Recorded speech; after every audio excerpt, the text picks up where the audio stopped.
নমস্কার বন্ধুরা, আজ তৈরি করব ছোলার ঘুগনি। মটরের ঘুগনি তো আমরা প্রায় বাড়িতে বানিয়ে থাকি। এইভাবে একবার ছোলার ঘুগনি বাড়িতে বানিয়ে দেখুন, এটা খেতে কিন্তু দারুণ লাগে।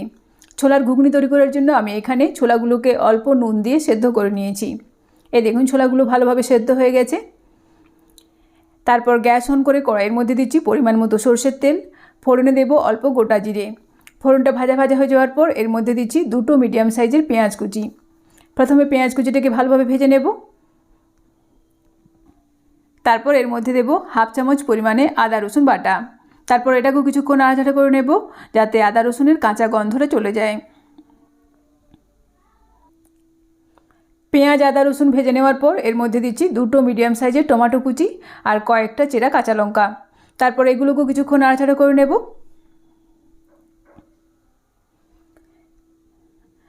এরপর গ্যাসের আঁচ কমিয়ে এর মধ্যে দেব জিরে গুঁড়ো, ধনে গুঁড়ো, হলুদ গুঁড়ো আর কাশ্মীরি লাল লঙ্কার গুঁড়ো।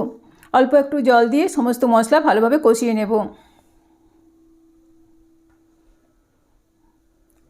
মিডিয়াম আঁচে আমি মশলাটাকে ভালোভাবে কষিয়ে নিয়েছি। আর এই দেখুন এই সময় টমেটোটা কিন্তু খুব নরম হয়ে গেছে।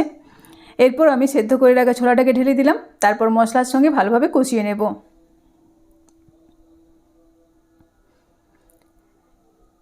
কিছুক্ষণ এভাবে নাড়াচাড়া করে নেওয়ার পর এর মধ্যে দিচ্ছি 3টে সেদ্ধ আলু। আলুগুলোকে আমি খোসা ছাড়িয়ে হাত দিয়ে এভাবে ভেঙে ভেঙে দিচ্ছি। তারপর ছোলার সঙ্গে আলুটাকেও ভালোভাবে কষিয়ে নেব।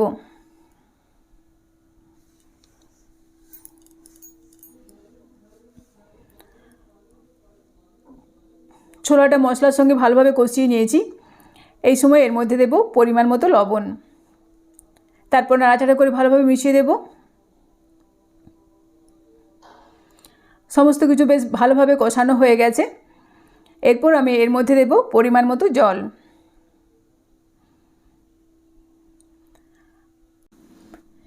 তারপর নাড়াচাড়া করে ভালোভাবে মিশিয়ে দেব। এরপর গ্যাসের আঁচ কমিয়ে একটা ঢাকনা চাপা দিয়ে মিনিট 5 সময় ধরে রান্না করে নেব।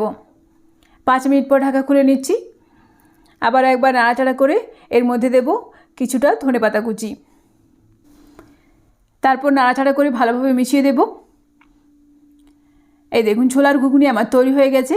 এবার গ্যাসের আঁচ বন্ধ করে দিচ্ছি। তারপর আমি এই ছোলার ঘুগনি ঢুসকা পিঠার সঙ্গে পরিবেশন করে দেখিয়ে দেব। আর এই ঢুসকা পিঠার রেসিপি এর আগেই আমি আমার চ্যানেলে শেয়ার করেছি, আপনারা চাইলে সেখান থেকে দেখে নিতে পারেন। তৈরি হয়ে গেল আমার আজকের রেসিপি ছোলার ঘুগনি। ভিডিওটি ভালো লাগলে অবশ্যই লাইক, শেয়ার এবং কমেন্ট করে জানাবেন। ভালো থাকবেন, সুস্থ থাকবেন। ফিরে আসছি নেক্সট পর্বে অন্য কোনো ভিডিওর সাথে। ধন্যবাদ।